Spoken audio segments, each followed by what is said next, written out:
అండి, welcome to my channel. నేను మీ రోజా. నేను అయితే ఈరోజు మెంతి ఆకులతో ఈ కర్రీ ఉండల కూర చేశాను. ఈ కర్రీ నేమ్ వచ్చేసి మెంతెం కూర ఉండల కర్రీ అని అంటాం మేము.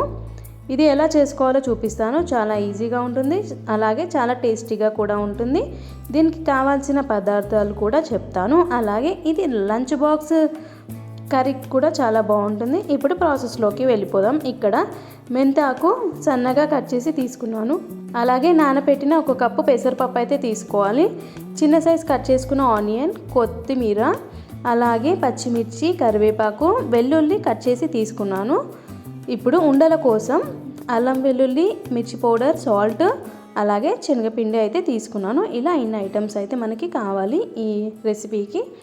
ఇప్పుడైతే ఉండలు చేసుకోవాలి కాబట్టి మనము శనగపిండిలో అల్లం వెల్లుల్లి పేస్ట్, మిర్చి పౌడర్, అలాగే సాల్ట్ కూడా కలిపేసి ఈ విధంగా దీంట్లో కొద్దిగా వాటర్ వేస్తూ కొంచెం గట్టిగా పిండి అనేది మనం తడుపుకోవాలి.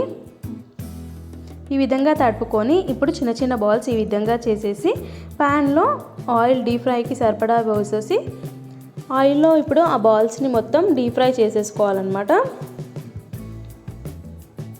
ఆయిల్ హీట్ ఎక్కింది. ఇప్పుడైతే మనం బాల్స్ అనేటివి ఒక్కొక్కటిగా వేయాలి. బాల్స్ అనొచ్చు, ఉండలు అనొచ్చు.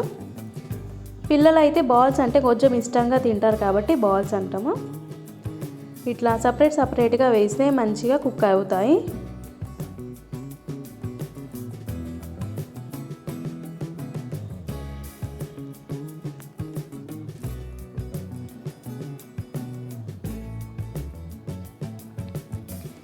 ఈ రెసిపీ అనేది చాలా వెరైటీగా ఉంటుంది, సూపర్ టేస్ట్ కూడా ఉంటుంది. వెజిటేరియన్ వాళ్ళే డిషెస్ అండి ఇది.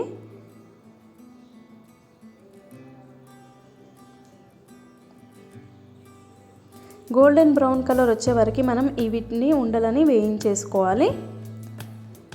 చూస్తున్నారు కదా, ఈ విధంగా గోల్డెన్ బ్రౌన్ కలర్ వచ్చిన తర్వాత మనము వీటన్నిటిని ఒక ప్లేట్లోకి తీసేసుకొని అట్లాగే దీంట్లో పల్లీలు కూడా వేస్తాము.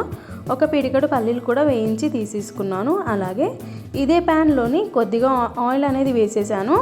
1 టేబుల్ స్పూన్ ఆవాలు, 1 టేబుల్ స్పూన్ జీలకర్ర కూడా నేను ఇక్కడ యాడ్ చేసేస్తున్నాను. అలాగే సన్నగా కట్ చేసిన పచ్చిమిర్చి ఉంది కదా, పచ్చిమిర్చి కూడా నేను ఇక్కడ యాడ్ చేసేస్తున్నాను.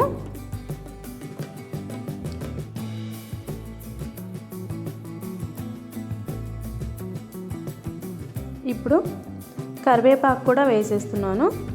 అలాగే వెల్లుల్లి కట్ చేసి వేసుకున్నాను కదా, అవి కూడా వేసేసుకుంటున్నాను. వెల్లుల్లి వేస్తే కొంచెం కర్రీకి టేస్ట్ చాలా బాగా వస్తుంది.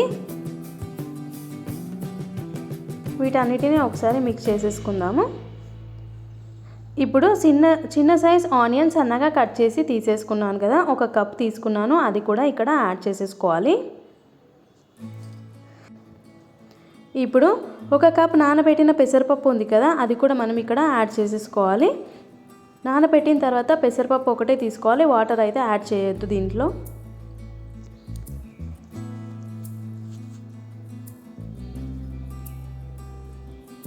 అట్లాగే 1/2 టేబుల్ స్పూన్ పసుపు వేసేసి ఒకసారి వీటన్నిటిని మిక్స్ చేసేసుకుందాము.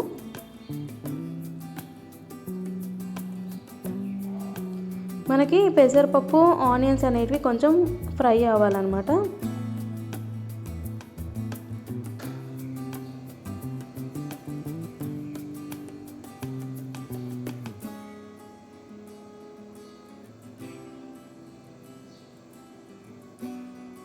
చూస్తున్నారు కదా, ఈ విధంగా ఫ్రై అయిన తర్వాత మెంతం కూర ఇక్కడ మనం యాడ్ చేసేసుకోవాలి. కాడలు లేకుండా ఓన్లీ మెంత ఆకులని సన్నగా కట్ చేసి నేను తీసుకున్నాను. ఈ కర్రీకి ఇలా తీసుకుంటేనే చాలా బాగుంటుందన్నమాట. మనం ఎక్కడ కూడా వాటర్ అనేది యాడ్ చేసుకోకూడదు.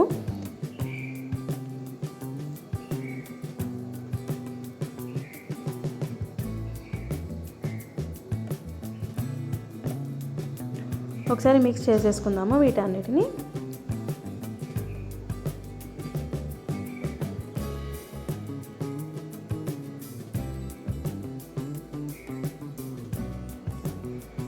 ఆకులన్నీ ఉడికిపోయిన తర్వాత కూర అనేది మనకి దగ్గర పడుతుంది కదా, సిమ్లో పెట్టి ఇట్లా చేసుకోవాలన్నమాట కర్రీ అనేది.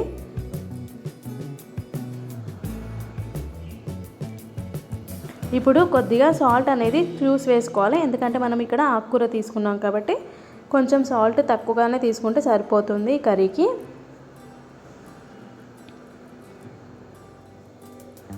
ఒకసారి మిక్స్ చేసేస్తున్నాను. సిమ్లో పెట్టి ఈ కూర అనేది దగ్గరికి తీసేసుకుంటే మనకి రెడీ అయిపోతుంది.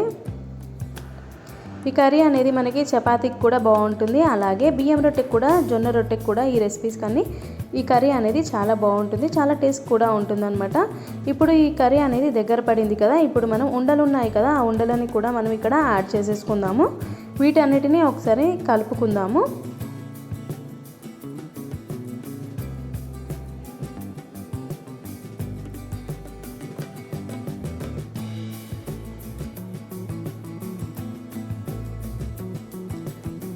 ఒక 5 మినిట్స్ అలా సిమ్లో పెట్టి ఉంచేస్తే మనకి మెంతాకులతో ఉండల కూర రెడీ అయిపోతుంది. మేమైతే మెంతం కూర ఉండల కూర అని అంటాము.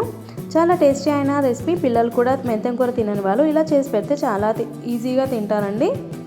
లాస్ట్కి కొత్తిమీరతో గార్నిష్ చేసేసుకుంటే రెడీ అయిపోతుంది. థ్యాంక్ యూ అండి వీడియో చూసినందుకు. Thank you all.